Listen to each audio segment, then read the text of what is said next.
Bélgica, Argentina, Austria, Alemania, Italia, Estados Unidos y otros países que a lo mejor no estoy pudiendo nombrar, que realmente son personas valientes y que están retornando en el país porque todos los paraguayos que hemos salido, nuestro mayor sueño es volver al país que queremos y soñamos y tener un bienestar familiar y social y vivir con las personas que amamos. A lo mejor el 99% para sacarse uno que dijo el doctor era ahora que ya no quiso volver. Pero el 99% de los paraguayos que fueron afuera se fueron para poder darle bienestar a su familia.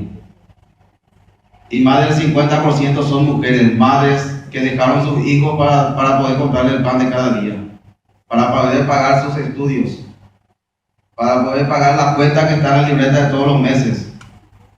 Y nosotros le estamos llamando remesas a esas personas que sacrificadas que están en el país. Solamente se miran las remesas de los migrantes, que es un capital que está entrando indiscriminadamente en el país, que no está siendo repartido las ganancias que está generando ese dinero. Yo quisiera que las personas, representantes de algunos diputados o senadores, transmitan esto y nos vean a nosotros como unas personas que estamos luchando por este país y por nuestras familias.